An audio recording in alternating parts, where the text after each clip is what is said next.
Hello everyone and welcome to a super enjoyable and super complicated game from round 7 of the 2022 Tata Steel Chess Tournament. It's Praggnanandhaa versus Magnus Carlsen, and like I said, this is an extremely complicated game. If you are not well rested, maybe save it for later, as there is quite a lot to cover.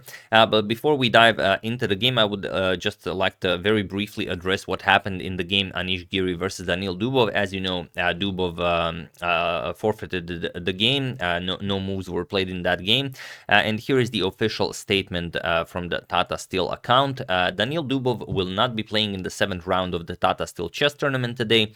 Due to a COVID-19 contamination in his inner circle, the tournament organization, after consultation with the chief arbiter, has asked Dubov to play wearing a face mask in order to protect his opponent Anish Giri. Dubov did not show for his match, which means that he has lost his game by forfeit. Dubov has indicated that he refuses to play wearing a face mask as a matter of principle. Dubov himself tested negative in a quick scan test. He has also undergone a PCR test, of which the result is likely to come in this evening. So after the games for today have already ended. So just in case you guys were wondering what happened there. Now getting back to this game, Praggu with the white pieces opens with d4. We have d5 by Magnus, c4, we have e6, and the knight to f3. And now, if you were expecting another one of the queen gambit declines or something like that, nope, it's d captures on c4. Here, Magnus accepts the queen's gambit and goes for this very, very, rarish Rosenthal variation of the queen's gambit accepted. Praggu addresses this very principally. He plays e3, goes after the c4 pawn, and now just a6 by Magnus. So we've seen a lot of Catalans being played where black actually defends the pawn with b5, but here it's not so easy. Here white can just attack the pawn chain, and let's say black defends, we can captures b3, and you have some problems here. You can't defend everything. You're going to have to capture, and after queen captures, or even better, bishop captures on b5 with check, you're going to block this queen captures on b3. White is developing very, very nicely. That a pawn will be weak, and well, it's just a much better position for white. So that's why in these structures the pawn is not guarded. So here we play a6, you offer the c4 pawn, but then you will have a tempo at some point with b5. So bishop captures on c4, knight to f6, and here Praggu castles. We have c5 by Magnus, and now b3, preparing bishop to a3 to hinder black's development, or rather castling.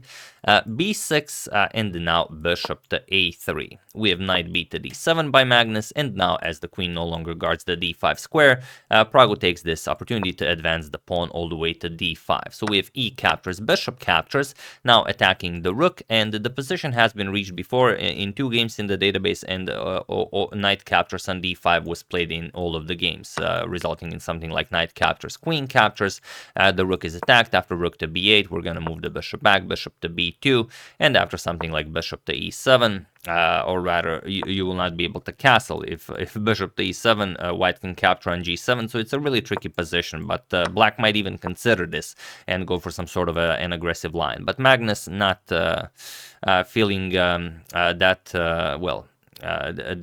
giving this game. He is on a quest to reach 2900 classical elo. He just continues with rook to b8, and it is now as of move 10 that we have a completely new game. So let's see how Praggu continues. We have bishop back to b2, and now bishop to e7. Magnus is ready to castle. We have knight c3. Both players just continue development, and queen c2, developing the queen, connecting the rooks, and now b5. So very nice expansion on the queen side by Magnus. We have rook f to d1, aligning the rook with the queen, and of course queen to c7, developing while sidestepping the d file. And now Praggu goes for a4, challenging this advanced structure on the queen side. I will, however, mention there is a very tricky knight to g5 line, but if played perfectly, it only yields a draw. Point is that there's a lot of stuff here aiming at Carlsen's king, as you can see, both of the bishops, the queen, and usually there's always something there. And just to give you an example, for example, h6, we're going to play bishop captures on f7, and after rook captures, there's this knight to d5 idea, very tricky, where you can't capture the knight, because if you capture the knight, queen h7 check, king f8, queen to h8 is checkmate. So the knight cannot be captured. You're going to have to move the queen, and now now we're just gonna play bishop captures on f6, so we want to remove everything from defending h7, and after knight captures, just knight captures on f6. And now you can't capture with the bishop or the rook because queen to h7, so you're gonna have to capture with the g pawn, and now we finally play knight captures on f7, and the black king cannot capture the knight due to queen to h7 with some problems for black. So you're gonna have to just move the king and well, continue playing this game, take away the g6 square from the white queen, and it's really complicated, but all in all, both players are perfectly fine here. So just wanted to mention that it is in the position, however, extremely complicated. So Praggu advances the pawn on the queen side. He plays pawn to a4, and now we have h6 by Magnus. Magnus senses that there could be some trouble here with this knight to g5 idea, so he addresses it, even though b4 is also possible. For example, b4, knight to e2, and now we trade on d5. Knight captures, rook captures, and now c4 is very nice. It's a pawn, but we play b3. We already have a passed pawn on b3, so could be very strong. But okay, Magnus sensed that there is some danger here. He played h6, and now we have a captures on b5, a captures, and queen to e2, going after that b5 pawn. So Magnus defends it. We have queen to b6, and now e4. So both players playing very nicely. We have rook to e8, developing the rook, and queen to d2 now. We have bishop to f8, very useful. The bishop here will be a nice defender of black's king side. This bishop is a monster here, so we need to address this. And also this opens up the rook to use the e file. So here, Praggu needs to figure out how to continue this. You could play some like rook to e1, add another defender here. Also might have some ideas of pushing the pawn, but Praggu played queen to f4, and it comes with the idea of maybe trying to overload the knight here, because if the position opens up, the rook on b8 could be hanging, and it could be tricky. Carlsen's rooks are not connected. So here Magnus goes pawn to b4. He uses the oddly placed queen on f4 to his advantage, because now Praggu plays knight to a4. But also bishop captures on f7 is always an idea. For example, bishop captures, king captures, knight d5, attacks the queen, and of course the knight cannot move because the king is now on f7. So queen to e6. Now we're going to play knight captures, and now again the knight cannot capture because the rook hangs, hence the placement of the queen on f4. And after g captures, it's a very difficult position. For example, rook a7, and I don't know, pretty crazy stuff. King g8 on pinning, and well, it looks like anything can happen, but all in all, with precise calculation, black should be okay here. So Praggu decides against this. He plays knight to a4, attacks the queen, and now Magnus just plays knight captures on d5. He's very happy with a queen trade here. Praggu decides against it. He plays a rook captures on d5, and now the position is as it is, a little bit better for Magnus because the knight here is pretty bad, and c4 will make this knight even weaker, and then you're probably not going to be able to capture. Then c3 is coming, and so on. And the situation on the clock is this is only move 21, 15 minutes for Praggu and 22 minutes for Magnus. And here we have queen to e6. Here you could also play queen to c6, kind of guarding that c5 pawn, but Magnus decides for a different idea. He plays queen to e6, and this allows Praggu to sort of equalize with knight captures on c5, but he misses the idea. For example, bishop captures, rook captures on c5. Now if the knight captures, then we pick up the rook, but there really isn't anything better. So knight captures, and now queen captures on b3. This is the position you'd get, but again, with very little time on the clock, the material is equal. Magnus has a passed b pawn, so it would be Magnus who will be pushing for a win here. But okay, after queen e6, Praggu played rook 8 to d1. He doubled on the d file, and it makes sense. You want to remove that defender of the rook here, but still, even if you capture this bishop captures, then this rook guards the rook here. It's very unclear. However, he allows Magnus a certain idea, or rather a series of ideas that allows him to take a winning advantage in this position. So feel free to pause the video and try to find this idea for Magnus while I give you a couple of seconds.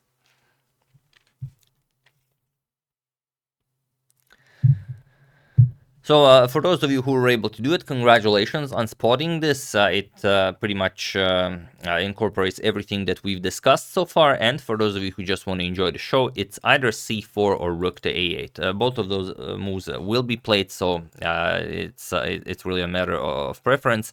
However, Magnus played rook to a8, so congratulations to everyone who found that. But also c4 is the first line of the Norwegian supercomputer CAISSA, so I will show that just for fun. So the idea is c4, and now the problem is if you play b captures on c4, then rook to a8, kind of combining the idea with what Magnus played. The knight here is hanging, and you don't really have a square for this knight. All of the squares are taken, so you have to defend it, and now you play bishop b7. You attack the rook, and once the rook moves, now you play bishop captures on e4, and this is now a terrible position for white, not going to be possible to get out of this one. So instead, after c4, you're gonna have to play something else. For example, knight to e5, but then we play knight captures on e5, bishop captures on e5, and now rook to a8. Again, putting pressure on the knight, so this is impossible. We're going to play knight c5, attack the queen, now queen g4. We offer a queen trade where white either trades or play something like f3, forces a trade on f4, captures, and now black would get this c3 move, and this is now, again, a winning position for black. So not easy to see, and, well, especially to decide that it's actually winning, but, you know, if a supercomputer says it is, and the Magnus agrees with it, then it definitely is.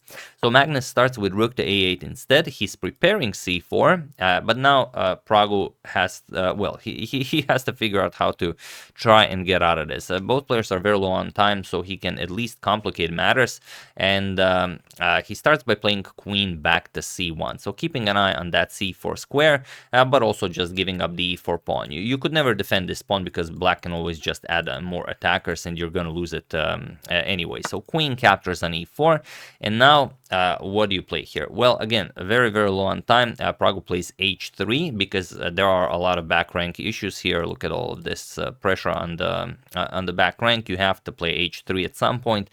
Just to give you an example, for example, rook captures on d7. Okay, we could give up the rook for 2 pieces, but now rook d8, and let's say captures again.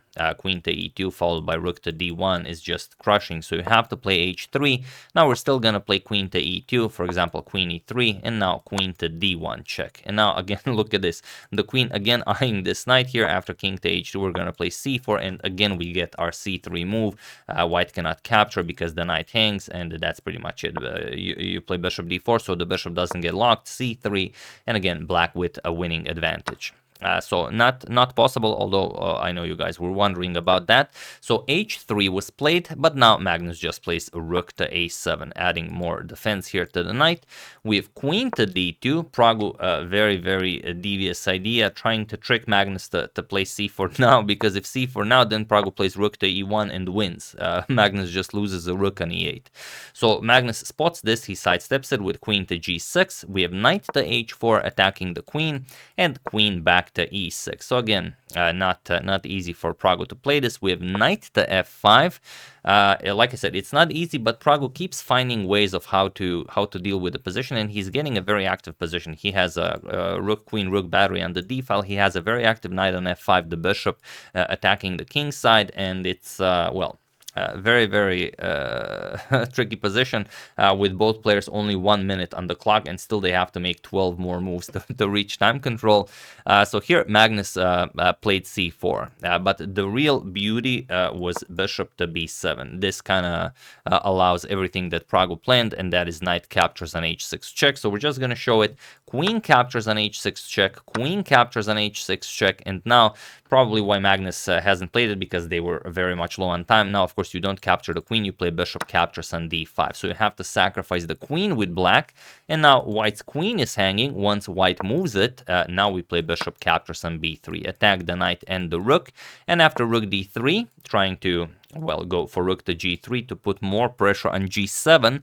We're going to play bishop to c2, attack the rook. Once the rook goes to g3, we can now either block with the bishop to g6 or even rook to a6. So we allow white to capture on g7, and after this is played, we play rook to g6. Attack the queen. After queen d2, now we just trade everything off. Rook captures, f captures, bishop captures on a4, bishop captures on f8, king captures, and you get this position where Magnus has a rook and 2 pieces, plus 2 passed pawns against Pragu's queen, and of course this is completely winning for black.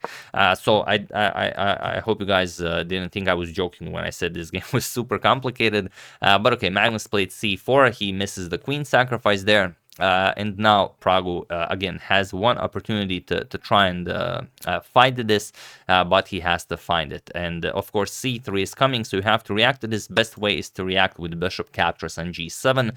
It was not played in the game. Point is that after bishop captures, knight captures with a fork, king captures, now comes rook to d6, connecting with the h6 pawn, and after queen to e7, now we play queen captures on h6, king g8, and the rook to d4 with some nasty ideas of trying to checkmate the black king, but unfortunately for white, none of it works. For example, knight to f8, you don't have a good move. You don't have rook g4, the bishop covers this square, so you're just gonna have to play rook captures on c4. If you try something like rook to h4, we don't really care, just a queen to e1 check, king h2, and the queen to e5 now guards everything. The queen guards h8, the knight covers h7, and that's pretty much it. g3, queen to g7, black defends, and black will win the game. But it was the best fighting chance. If you play it properly here with rook captures on c4, black would still have to struggle very much for the win with a minute on the clock. However, Pragu played queen to d4. He had to figure out a quick way to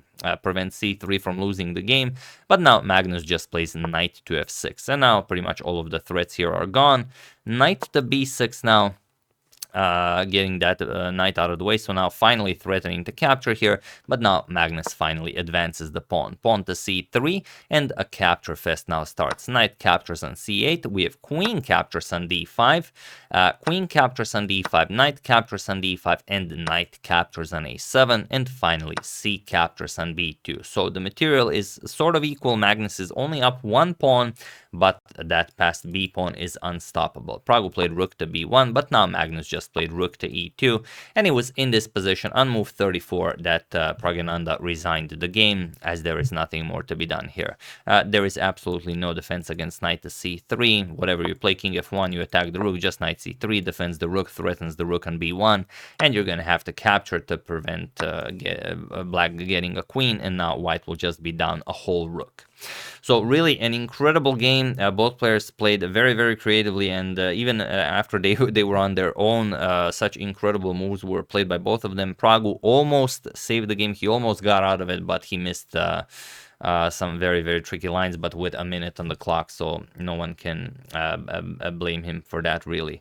But yeah, very nice game. A second win for Magnus in a row, and this also means that Magnus is now in sole lead with 5 points out of 7. And what does this mean for his actual quest? Because his actual quest isn't winning the Tata Steel, it's actually reaching 2900 ELO in classical chess. So far in the tournament, even though he's 5 out of 7, he only gained 1 ELO point. That's how severe Magnus has to be winning in order to actually gain points. So we'll see if the winning streak continues, or will he again suffer some draws, or maybe even a loss. There are still plenty of rounds to go. So yeah, that's the game. Hope you guys enjoyed it. Sorry for all the variations, but I mean, they were super enjoyable, so hope you enjoyed them as well. I would like to thank Mahali Hevahan, Ron Swanson, Thomas Earl, Carly Simmer, and David Kimura for a contribution to my channel. Thank you a lot. I really appreciate it. As usual, you can check 2 of my previous videos here. Thank you for watching, and I will see you soon, continuing the coverage of this amazing tournament until it ends. So thank you all. I will see you soon, and have an excellent rest of your day.